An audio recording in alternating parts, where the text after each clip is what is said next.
Did you take the, no. No, I didn't take it. Are you doing the albums or no? Yeah. Nick, have you got Triumphant Shlee? I'm working on it right now. Because I have to go onto Twitter and get it and then do it and then do things. Deb Kinney, you can almost predict some of these album choices. Probably. I will say that I omitted any film scores or soundtracks from my list, though. Same here. I bands, sort of music. maybe could have did, but didn't. Maybe possibly. Don't worry, I don't have any film scores. And I also omitted. I've got a compilation in an honorable mention. I didn't want to put a compilation on the list specifically, but it is an amazing compilation. I didn't do compilations for that reason. Yep. And everything is running so goddamn slow because I've got a million windows open. Gidget Von the Roo messaged me on Twitter. I feel honored. I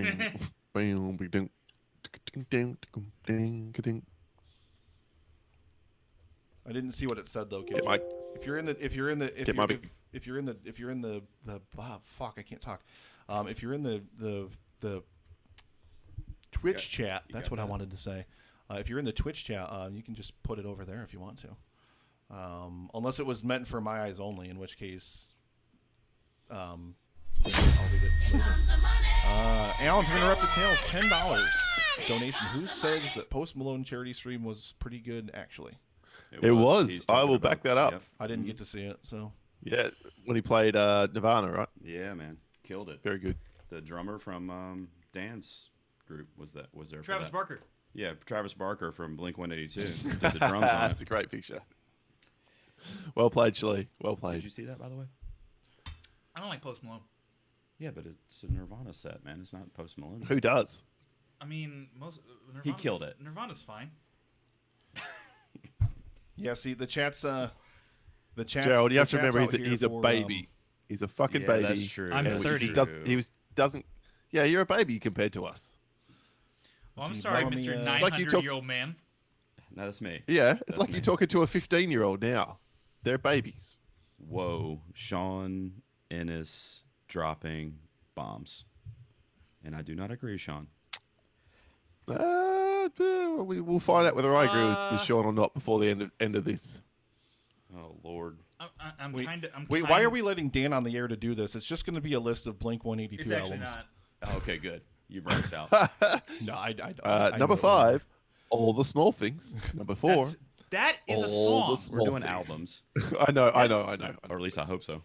But that said, Okay, they have 3 albums that are fucking amazing.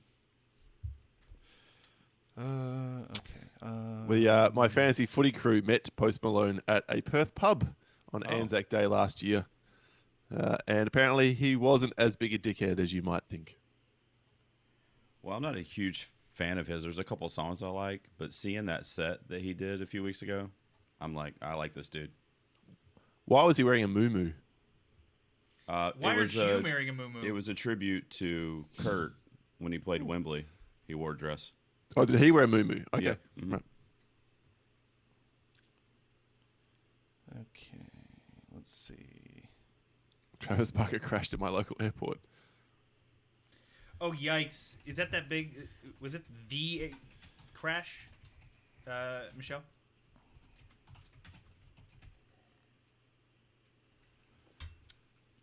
Define contemporary, Julio. Let's see. Okay.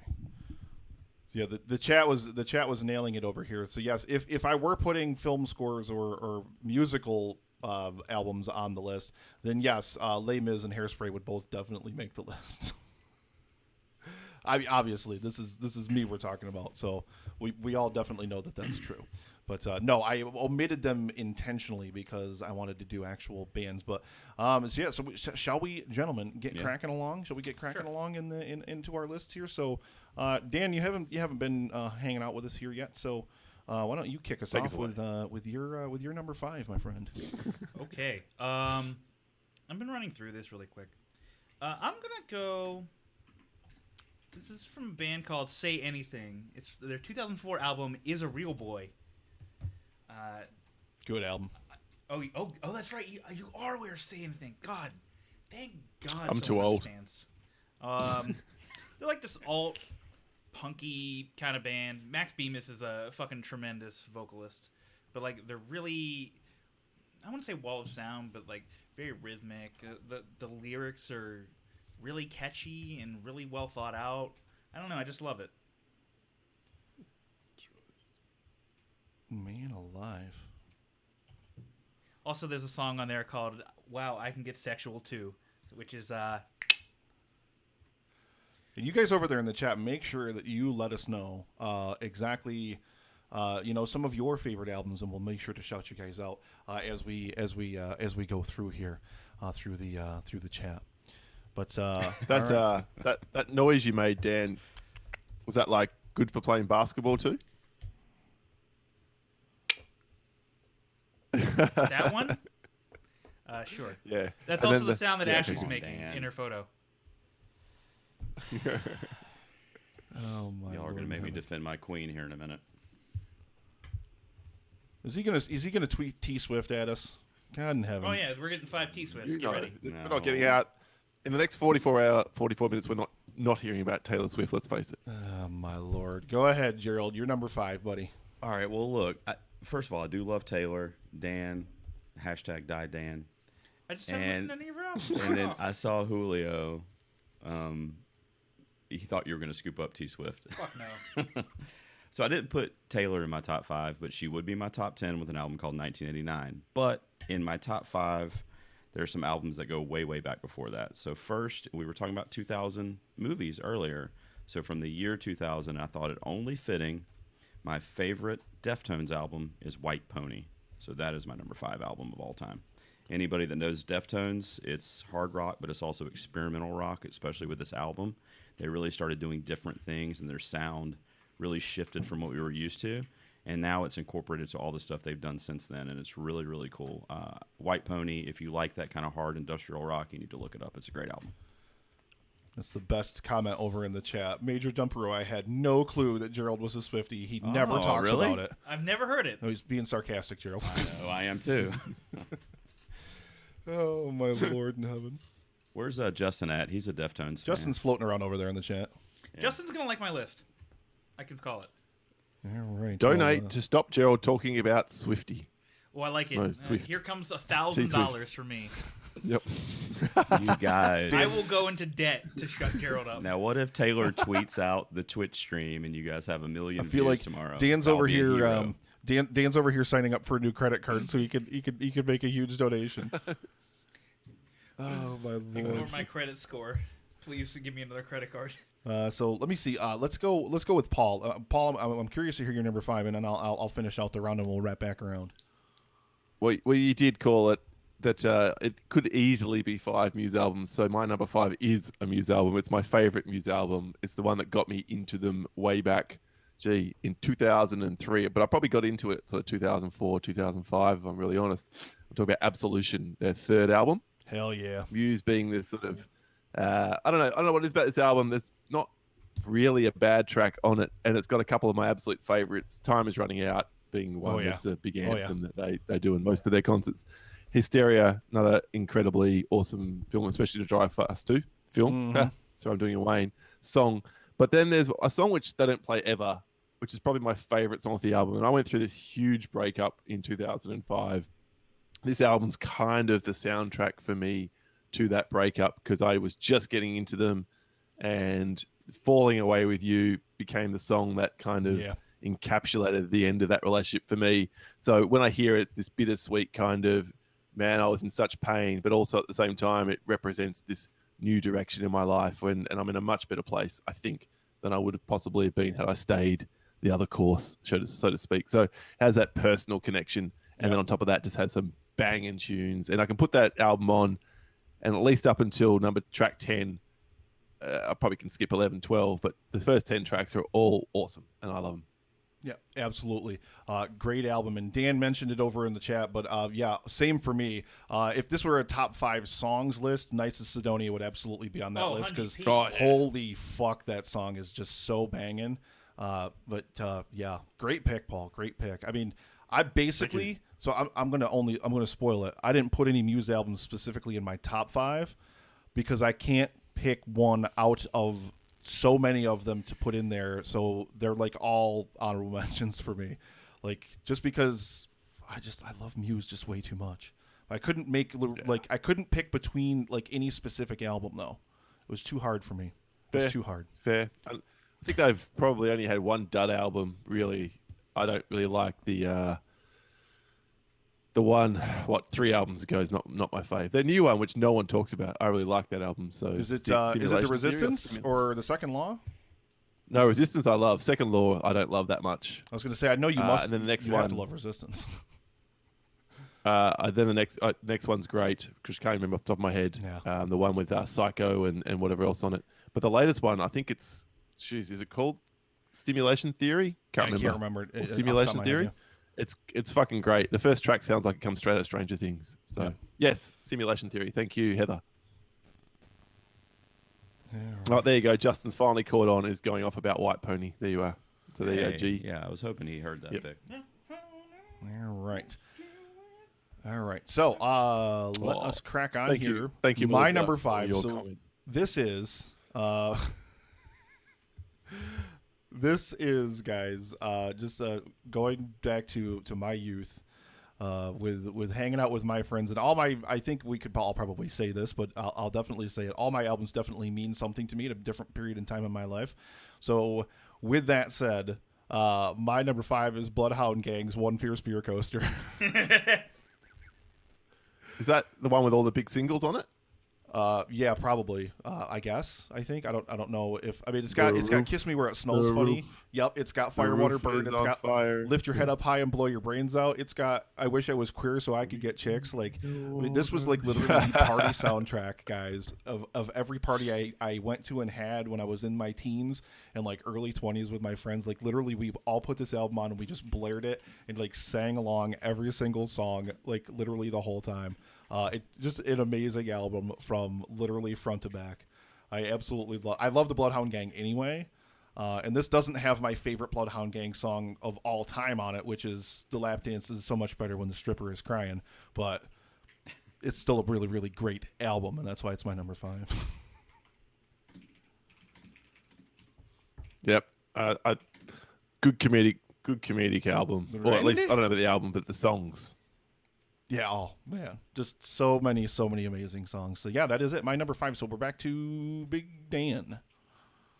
All right, who's ready for only Justin Esquivel to know what I'm fucking talking about? This album, I pulled a Wayne. This album is from the band Alisana, who is like a post-hardcore band that really didn't shine until they got to these like. I have to take off my headphones. I can hear myself. Who really didn't take off until they did these concept albums based around the Annabelle trilogy. And the final album, that Confessions, is my number 4. That album fucking rules. Like, it's like the ultimate compilation of everything Alisana's ever done. It even has like the final track on the album has like a song with 3 Alisana endings, which is just like a holding note. But then like they immediately transition to more music, and it's like, wait, they haven't fucking stopped the song. It's amazing. I don't know. They also dipped into like being heavier than they really ever were, and everything feels still polished. I don't know. I just love it. Like, Alisana is not everybody's cup of tea, but it's an album that like I still listen to constantly. I've never heard that one, I don't think. All right. What's it called again? Alisana and Confessions is the album, but you should probably listen to The Emptiness first. Okay. Well, give me a genre. Narrow it down for us old people.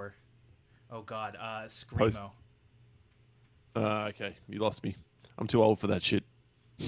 I realize post-hardcore is what we call it, so no one hears us call it screamo. But then everyone knows what screamo is. or I'm my here dad for you, calls man. it I love you. noise.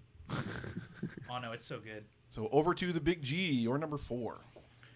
All right, my number 4 is going all the way back to 1970, and an artist I love, a singer-songwriter for sure. I love it mostly because of the lyrics and the songwriting, but it's an album called Moon Dance by Van Morrison from 1970. Classic. Some big hits on this album, too.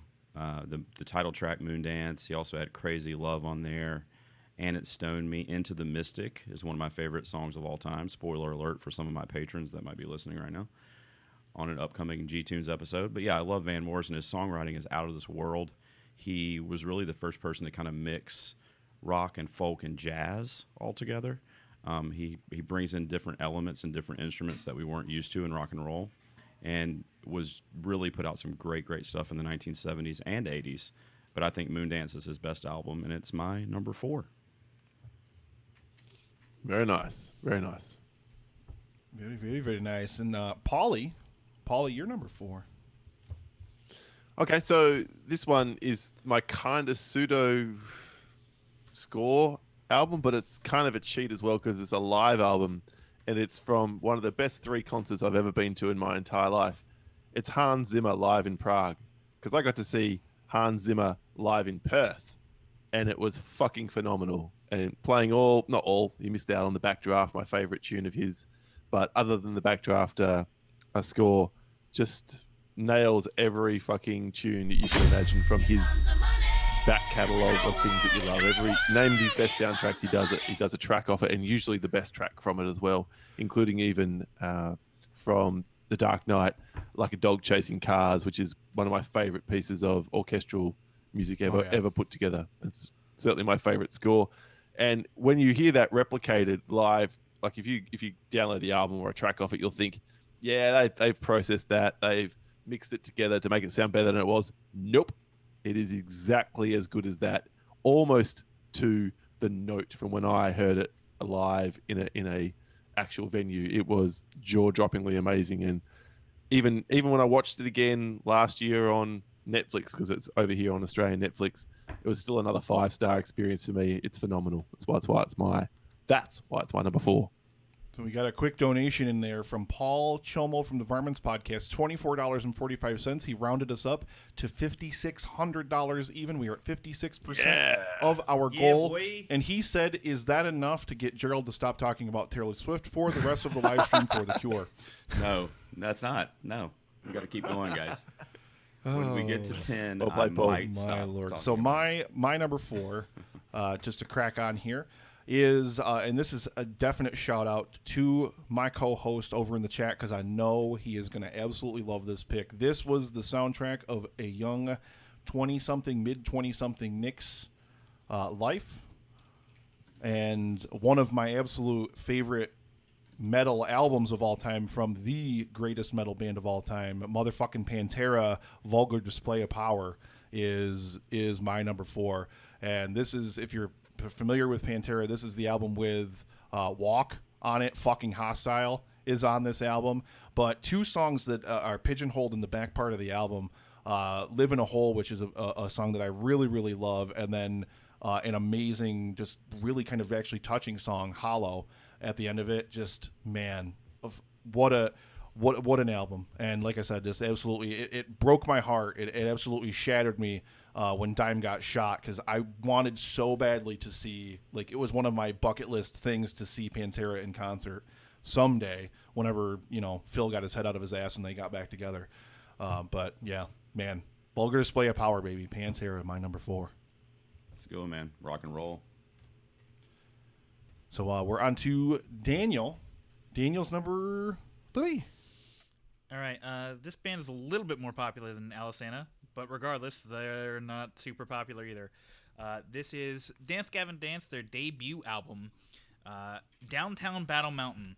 The album that basically created a new subgenre of post-hardcore, which went into experimental post-hardcore, which was basically like guitar just playing over everything with with just kind of insane lyrics that are totally nonsensical, over top, like soaring over top of it. It created a genre where basically everyone's trying to emulate this album because it's just so fucking good. Johnny Craig, before he decided he wanted to be a dumb shit and get hooked on drugs, I mean, you can't beat it. Like this album was amazing. I would love to see this configuration of Dance Gavin Dance together still, but unfortunately, Johnny Craig decided to A, get hooked on drugs, B, sell MacBooks online fraudulently, and C, hook up with underage girls. Fuck you, Johnny Craig. Oh.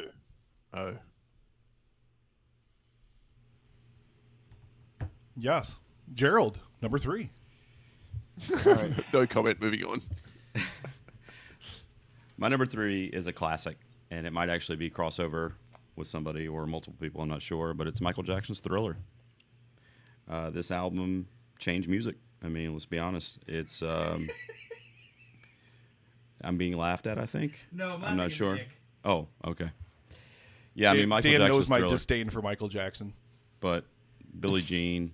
I mean, come on, guys. This is kind of like that landscape shift in pop music, because he brought in a lot of the soul and dance, what we were used to, but he incorporated pop into it and obviously blew up. And the charts have never been the same since Michael Jackson came across them. So this is one of the most iconic albums ever made. Can't be refuted.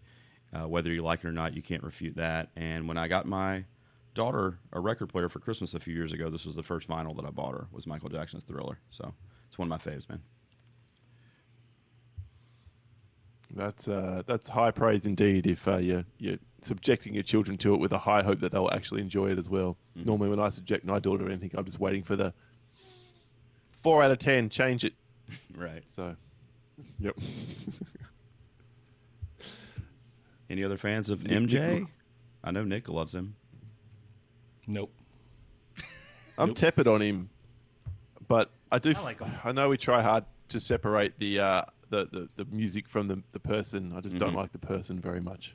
Yeah. See, I'm fine with, like, you know, and this is more about personal, like, why you love these albums and stuff like that. So I'm not here to shit all over Gerald's love of Thriller or anything, but I am definitely not a Michael Jackson fan. I won't disagree that it was, you know, a landmark album of its time and everything. I will not disagree with that. But I hate Michael Jackson. Absolutely detest Michael Jackson.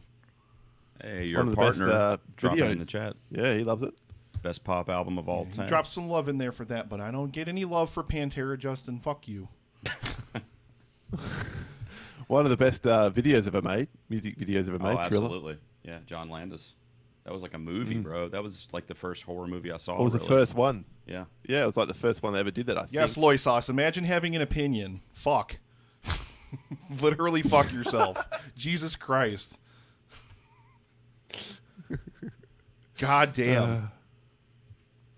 Paul, I think, number 3? Yes, Yeah. we're over to Paul. It is, Yes. it is me.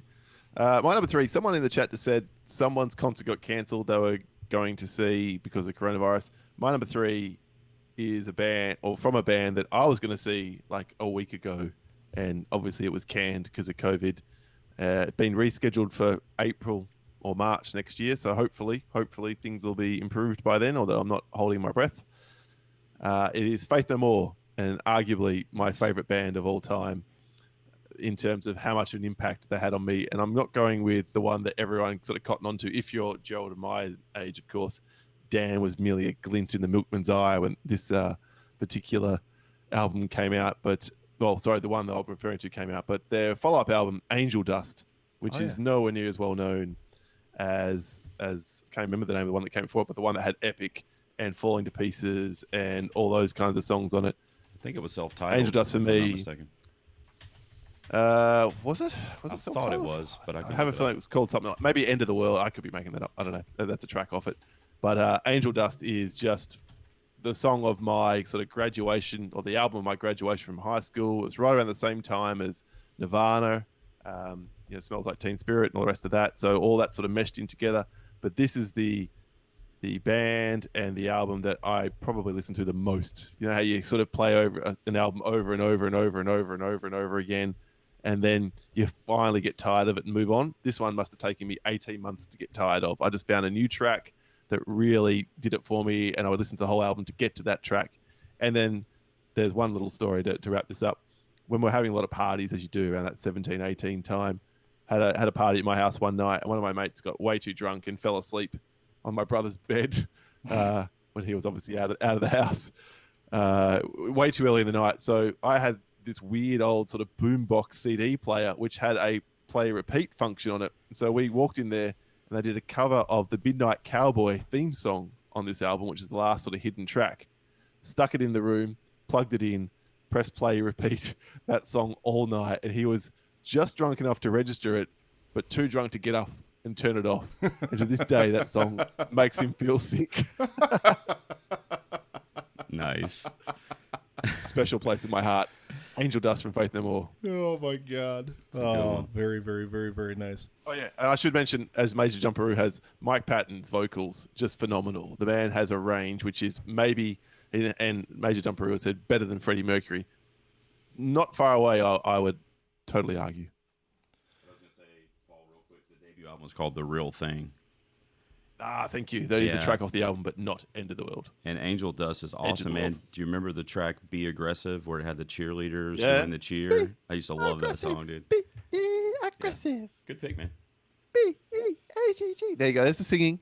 R-E-S-S-I-V-E. Yeah, Paul hasn't done nearly enough singing. You guys need to get in there and fucking whip some ass till we get some more tunage out of Paul. But meanwhile, my number 3, ladies and gentlemen, is once again going back to my childhood. As a teenager, as a young buck, and in my garage, like with all my friends, like just pumping on. There were 2 albums, and I was really torn between which Weezer album I was going to put here, whether it was going to be the Blue Album or whether it was going to be Pinkerton.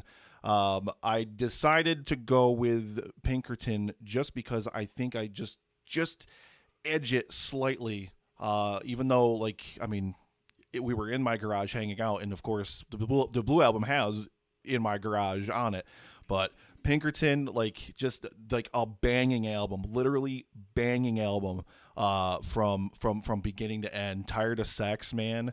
God, just The Good Life. Come on, Across the Sea. Why Bother? Oh man, and then I just love Butterfly, man. Just that so Rivers Cuomo, man. I love him. I love his voice. I love his songwriting. It has always spoken to me in a great way. And shout out to my boy Mike, who died 21 years ago. Just was absolutely loved Weezer, and we always hung out and in the garage and everything, and has on his tombstone has the Weezer emblem and Only in Dreams written on his tombstone. So shout out to where'd my thing go? Shout out to my boy Mike for that. But yeah, that's my number 3. Like I said, it was so hard to pick between the Blue Album and Pinkerton.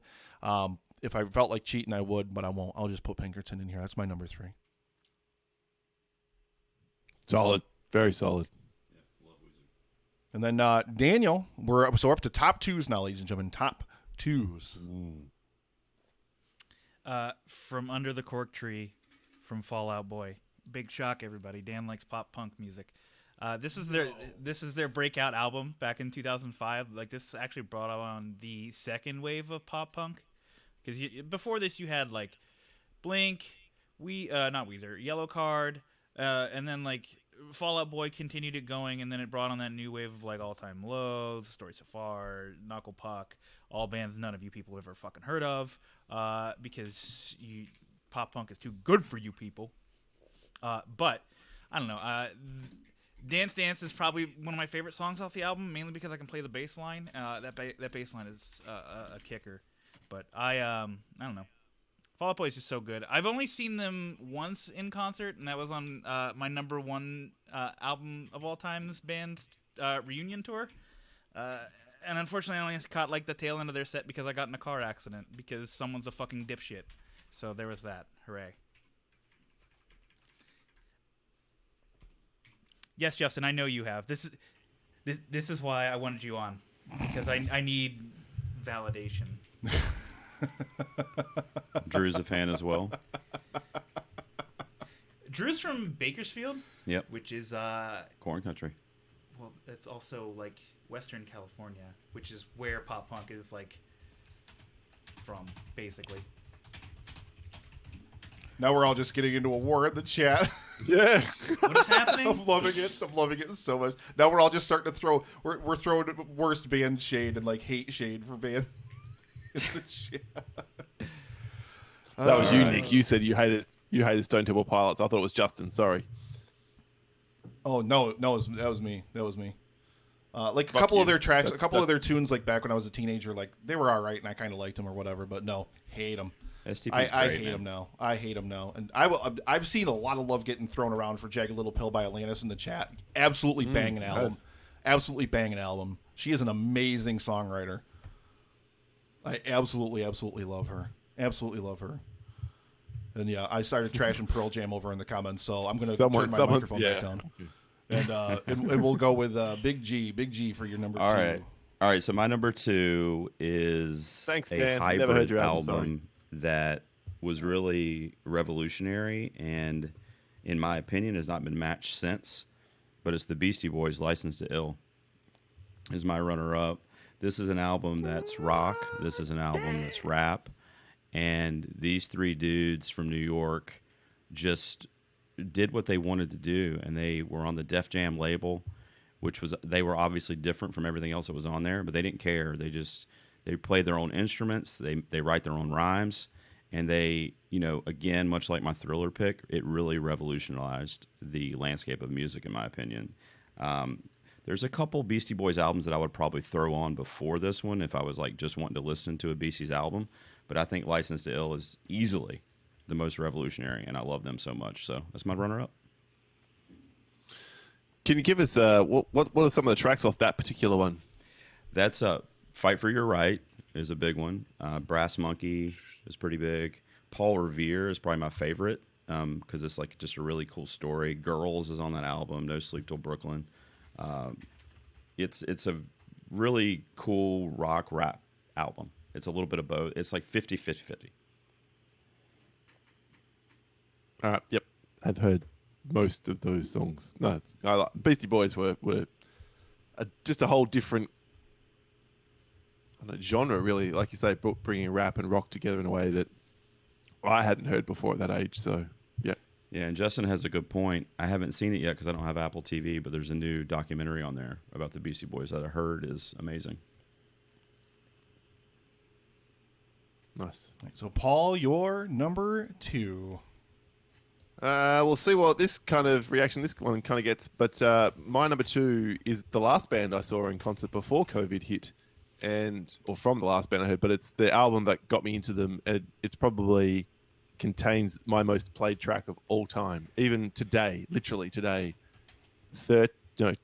24 years after this song was released, it came up and random on my iTunes, and I let it play all the way through because I almost never hit skip on this particular track. But I'm talking about Tool's Enema. Mm-hmm. Good one. Enema, a Stinkfist for me is just one of those songs. I'm not sure who that. Nick That's hates Nick. Tool as well. I fucking hate Tool. Tool is terrible. God's heaven. Oh my god. Oh man. Ugh. My love for Tool is so Ugh. watertight that even that doesn't bother me, Nick.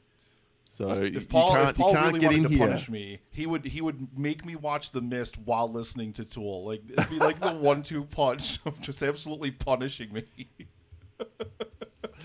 Yeah, Stinkfist, Eulogy, 46 and 2 is one of the all-time greatest tracks in terms of, I don't know what you don't like about Tool. They obviously get more and more experimental, but I think their latest album is also pretty special too, apart from their bullshit interlude tracks, which I could do without. But yeah, Enema is just, yeah, what an album. Even this album taught me to swear in Italian. That's how good it is. So there you go.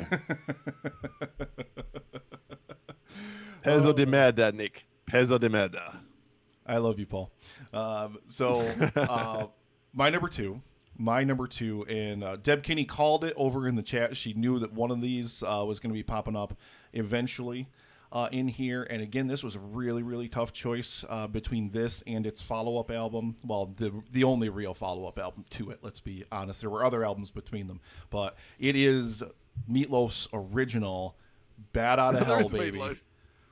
You guys knew the loaf was coming. You fucking knew the loaf was coming. This album, every track on this fucking album, it is an absolute masterpiece. I love this goddamn album so much. And I, like, especially working from home, like if I'm having, like, I'd like to be about positivity. I'd like to be about positive energy and putting good things out in the world. And let me tell you, nothing makes me feel better. I got a whole playlist full of Meatloaf tunes. I put that shit on, Jim Steinman songwriting, and I feel so goddamn good. So goddamn good every single time. All this music is just incredible. Absolutely incredible. Sorry, I'm laughing at Gerald's comments. I'll let you read it. But Gerald, you can go fuck yourself, buddy. Don't you even dare. Gillis. Nice choice, Julio. Absolutely great choice, Julio. That's a good one. Don't you dare besmirch the loaf. I almost wanted to put Bad Out of Hell 2 on it. I do also love Bad Out of Hell 2, but I had to go with the OG. I just had to go with the OG. So there it is. Fucking loaf. I feel Gerald. so much better. So much better about you hating Tool right now than I did 90 seconds ago. It's great. I will worship at the altar of the loaf forever, my friends. Drew says you would do anything for love, even make it your number 2. You damn right, baby. You damn right. But we are up to number ones, gentlemen, and I think we're gonna have time to just pop some honorable mentions off in here as well before all is said and done. So, Gerald, Dan. Sorry, excuse me, Dan. Dan, we're back over to you. Number 1, my friend. All right, who's ready for the most least shocking thing they've ever heard of? It's Enema of the State from Blink-182. Oh my God, I'm so shocked. Oh my Who God. could believe that Look, this is hang Dan's on. favorite album? I want to do my Porn double take star again. Janine Lindemulder on it. Paul, that's perfect. Literally perfect. Who could believe it? This song's full of bangers. Aliens Exist is like my favorite non-single of theirs, mainly because Tom DeLonge was right about aliens. That's what it comes down to. But no, like, I love What's My Age Again, Going Away to College, Dump Weed, All the Small Things, Adam's Song. There's not a bad song on this album. This album's amazing. All the small things? Yes. Tom DeLonge was right the whole time. Everyone remember that. That fucking maniac. Listen here, Justin, you're dead to me.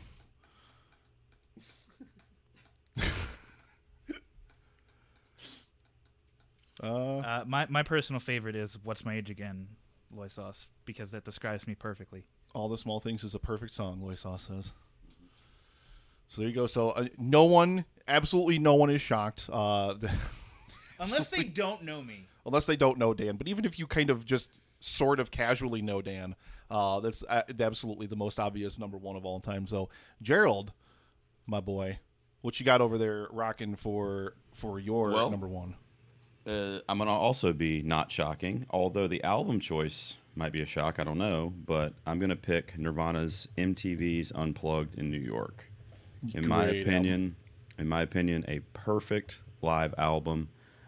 Kurt's last performance to the public, kind of his going away concert. And when you listen to it, it is very eerie and very unsettling, but just extremely beautiful and extremely moving. And Kurt, picked a lot of the songs for that set that were not Nirvana songs. I've talked about this on my show before.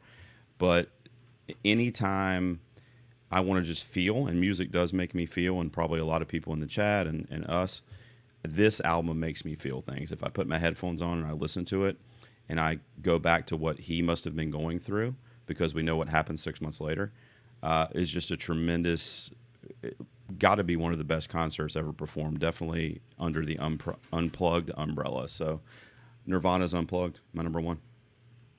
Yeah. The Man Who Sold the World. It's one of the best covers ever of that live gig. Holy shit. Absolutely. Absolutely amazing album. I couldn't, it was kind of one of those things, same thing with Muse. Like, I could not pick a Nirvana album to put in anywhere in the top 5. So, like, their whole discography basically just gets love for me, splashed all the way through the honorable mentions. Like, I love Nirvana just too much. Just too much, like, to choose. I mean, they're no Meatloaf, but thank you. Listen, don't you dare besmirch the loaf. God damn it. Oh, man. Thank you, Loy Sauce. Loy Sauce is a fan of my movies. I'm going to smash him in the dick, ladies and gentlemen. Paul, my brother, you're number 1. You're number 1 here. Yeah, my number one is to my mind the closest thing to the only album that doesn't have a bad track on it that I have ever listened to. I can put it on at any point in the album and let it play through, and then let it roll around to the start and play through again. And it does come back to whomever it was, and I forget now. I'm sorry, without scrolling back through the chat, suggested that Foo Fighters is greater than Nirvana. Now, I don't know if I agree with that statement, but this Foo Fighters album for mine is the best album I've ever listened to, and There Is Nothing Left to Lose from 21 fucking years ago. Holy shit, I'm old. Look, the bangers of this album, the singles are incredible, but Learn to Fly and Breakout and Stacked Actors are all good. And it's the ones that are the next layer down that really elevate this album for me. It's the Auroras and the Headwires and the Ain't It the Lifes that that's what brings me back. Because they're the tracks, I should say, that on any other album would suck. The kind of things they throw on there to pad out the album. But this is 46 minutes plus. Here in Australia, we got Fraternity as a bonus track. Bam. So basically, it's 50 minutes of awesome rock. And slightly alternative rock, but it's just Nirvana, the next generation, if you will. I love Dave Grohl. I think he's a fucking god among men. This album does it for me in every way, shape, and form. I'm not even reading that. Yeah, old Foo Fighters is unbeatable, he said. Thank you. Yeah, I'm not as much into them these days, but back then, holy shit. One of the great regrets of my life was I got way too drunk and fell asleep during one of their concerts when I was a lot younger.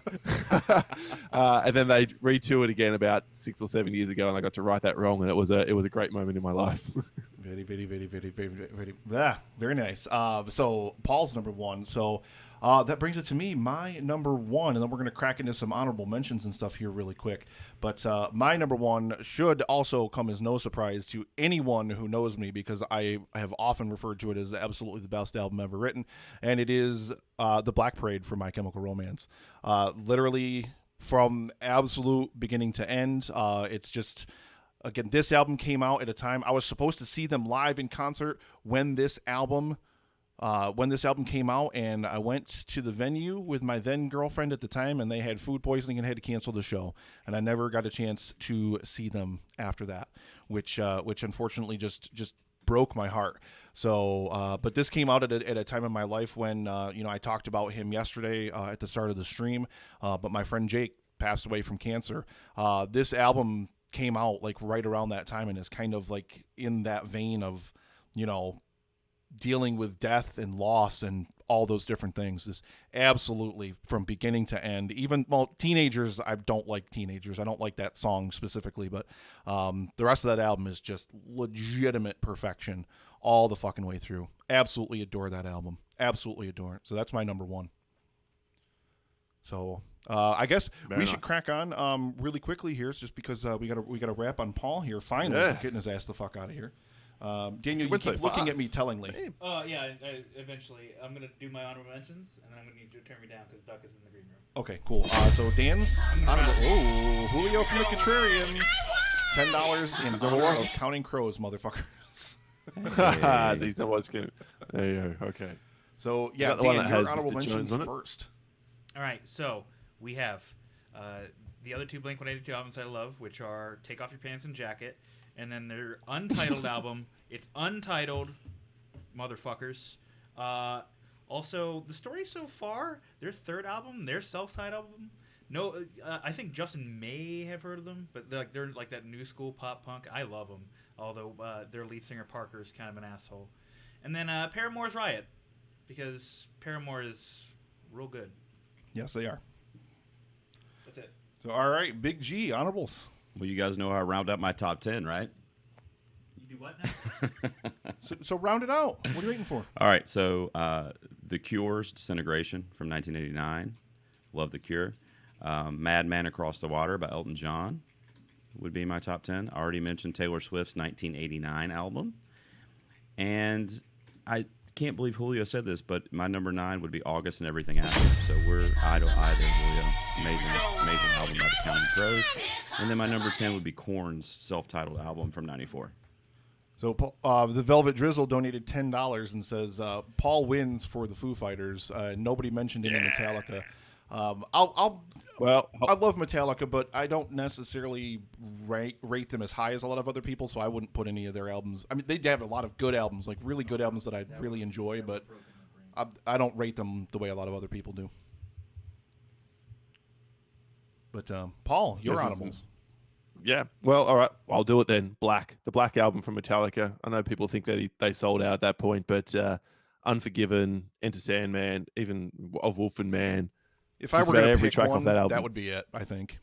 Okay. For now, my I know the animals, old school Metallica fans don't really love that one. That's the point they turned and became too mainstream. But for me, that's the way I got on the Metallica train. Love the shit out of that. Soundgarden's been thrown around a lot in the chat, and Soundgarden was one of my favorite bands ever. And so I go back to Super Unknown. Super Unknown is just incredible. Fell on Black Days, Spoon Man, and then Head Down might be my favorite Soundgarden track ever. It's holy shit, that song just does it for me and just reminds me of my youth. It's the perfect encapsulation thereof. And yeah, Stone Temple Pilots. I'll go with Purple album. Love the shit out of that one. And I feel like I'm missing one other because I didn't write my next 5 down. Sorry, there's no off the top of my head that I should have got. But Nick, go to you, and if it comes to mind, I'll mention it. All right. Well, I got to throw love. I just want to put it on the list. Ooh, Gerald, $20. Thank you, buddy. To finish out Paul's segment, love him. Thank you so much. Oh, thank you, Gerald. Love you right back, man. Thanks for joining us. But I didn't want to put it on the top 5 list specifically. It is a live album, but it's it's compilation-y, but it's also a live album. But it's Paul Muse's HAARP live at Wembley. That fucking album, cool. Dude, that album is so fucking good. And that's like when you talk about Knights of Sidonia, like I already love that song, but the live version of it on that album is holy shit good. I'm gonna throw some love in here, and I told you my music love is all over the reservation genre wise. The Marshall Mathers LP, baby, fucking Eminem. God damn, are you fucking kidding me? Dude, old school Eminem was the man. Oh. God in heaven. How about, I don't know if anybody will even know what the fuck this is, but how about some Discovering the Waterfront, Silverstein? Dan? Yes, Silverstein, yes. Yes, Dan knows Silverstein. And I'm going to throw get some emo love in here as well, because I got to get some emo love in here. Tales Told by Dead Friends, Mayday Parade. Fucking love it. God. Yeah, you're welcome, baby. All over? Yeah, you fucking welcome, baby. So yeah, that's Paul, dude, Paul from the Countdown, my brother. You're gonna be back. Thank you, brother. On Sunday. Yeah, I'll be back to help round it out.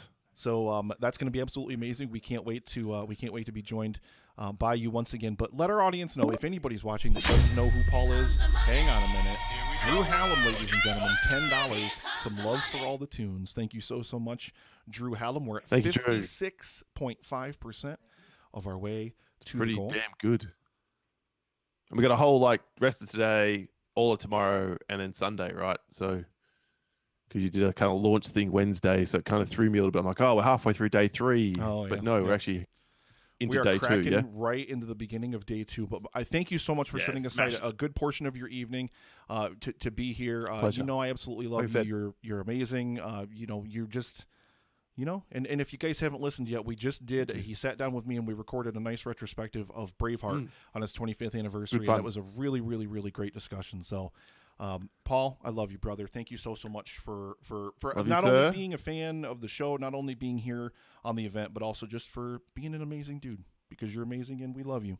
Thank you, man. Wayne, we all have to take Wayne in small doses, but No, look, if I can wrap it up by just saying it's an amazing thing that you do here, Nick, and to have 2 other people. Well, I know Dan's an old friend, but to have Gerald, a friend that you've made through podcasting, and Dan to fly up here to help you out is just, it speaks volumes of the heart and soul that you put into this. To have Justin and Loy Sauce in the wings, and they'll be coming in and out through the channel as well. Love all of you dudes. All of you are doing an amazing thing here. I know you're going to crack the 10,000 thing really easily. And I look forward to being back when the pressure's off and the 10K has been cracked and we can just talk the best 90s action films on Sunday and have a great time then as well. And if we haven't cracked it, we damn well will on Sunday. Absolutely. So, thank you so much. Love you all. Have a great time, everyone. And I probably have to go to bed because I have to work tomorrow. But otherwise, I'll try and tune in when I can through the weekend. All Get the your best. ass to See bed, yous. my friend. See you. Thank you so much for being here.